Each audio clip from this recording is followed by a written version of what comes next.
Video, we will be reviewing multi-step equations, so let's begin.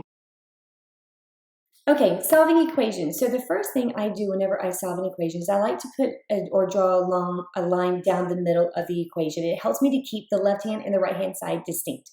Now, the first thing we have to do is get rid of these parentheses. And so we're going to have to distribute the numbers that are going to be in front. Now, in this case, there's both a negative and a 7 that is in front of the parentheses, so we need to distribute both of them.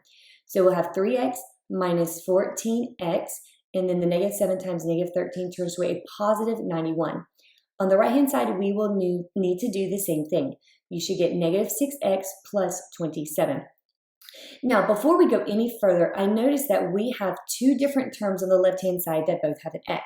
So in this case, you need to make sure you combine any like terms that are on the same side of the equation before you start transferring from one side to the other. 3x and a negative 14x give me a negative 11x plus 91 equals a negative 6x plus 27. I now need to get the x's on the same side of the equation. It does not matter which side of the equation, just they need to be on the same. So I'm going to actually try to pull the negative 11x over to the right-hand side. It is negative, and so I'm going to add 11x to both sides of the equation. Now we'll get 91 because the negative 11x and positive 11x cancel, leaving me 5x, and then I'm going to bring down the 27. Now, to continue to isolate the x, I need to get the integers together. So I'm going to go ahead and get rid of the 27 by doing its opposite sign, which is negative. And then when you subtract, you will get 64 on the left-hand side, and on the right-hand side, you'll get 5x. The last step in solving for x is you need to get rid of the 5. Now, in this case, the 5 is being multiplied by the x. What is the opposite of multiplication? It is division, so I'm going to divide both sides by 5. On the right-hand side, I have now completely isolated the x, and on the left-hand side, 6 divided by 5 is the number 12.8. Now, the great thing about equations is the fact that you actually can check your answers. If you substitute 12.8 into the x's at the top of your equation and check the left-hand side actually matches the right-hand side, that will help you to make sure that you did do the equation correct. Okay, in this case, we actually have some fractions that we're dealing with.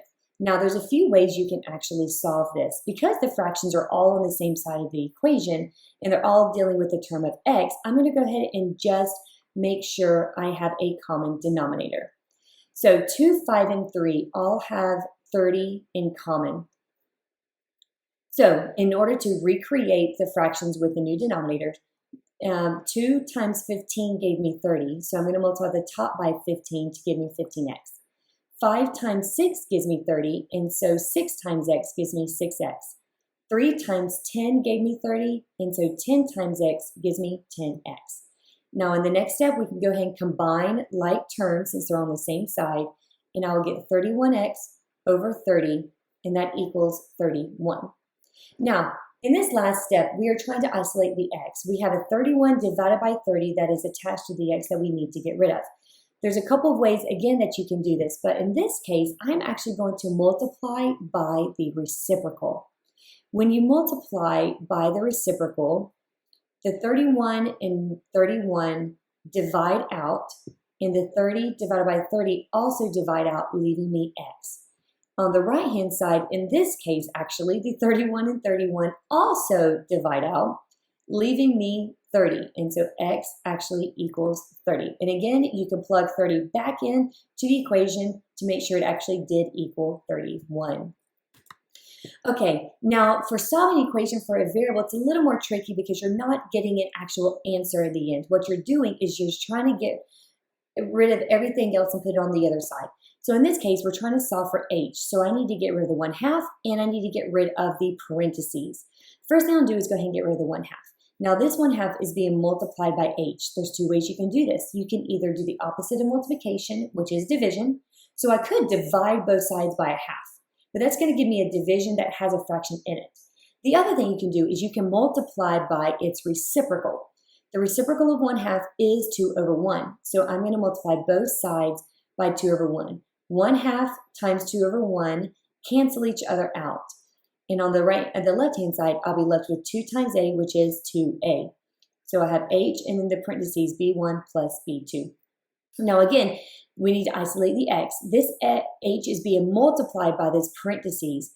And so the opposite of multiplication is division. So I'm going to divide both sides by the parentheses.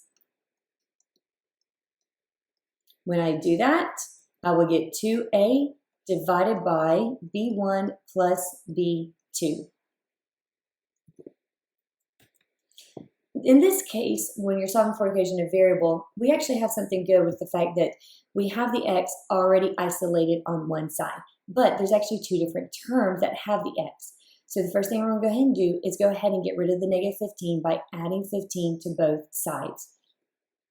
Then you're left with the ax plus bx equals 15. Now, our problem here is, in order to isolate the x needs to be only one term, but it's in two different terms here. And so what I'm going to do is I'm going to actually factor out an x in the front. If I factor an x out, I'll be left with a plus b inside the parentheses after the factoring has happened. Now, this is great because x is now isolated. This x is being multiplied by the parentheses. What's the opposite of multiplication? It is division. And so if I divide both sides by a plus b, I will have isolated the x completely, leaving me 15 divided by a plus b.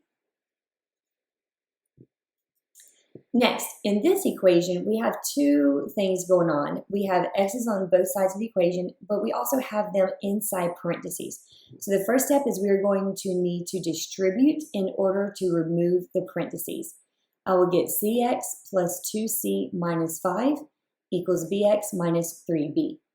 Now, I need to get the x's together, so I'm going to get the cx over here on the right-hand side with the bx.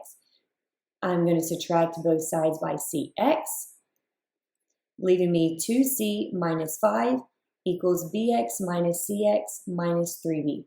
Now, we have the x's together, but now in order to isolate, I need to go ahead and get rid of the 3b first. So I'm going to add both sides by 3b to do its opposite. And I have 2c plus 3b minus 5 on the left, and then bx minus cx on the right. Now, the 3b could have gone in the middle, the negative 5 could have gone in the middle. It does not matter because they are commutative. Now, just like in the previous equation, I now need to isolate the x further. It's in two different terms. I need it in one term. But again, I can actually factor out the x. And when I do, I'm left with b minus c. On the left-hand side, I'm left with 2c plus 3b minus 5. Last step, this x is being multiplied by the parentheses, so I'm going to divide both sides by b minus c.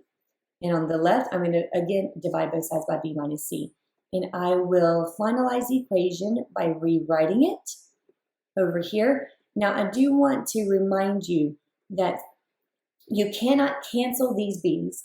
You cannot cancel these c's because they are being added to other terms of an expression.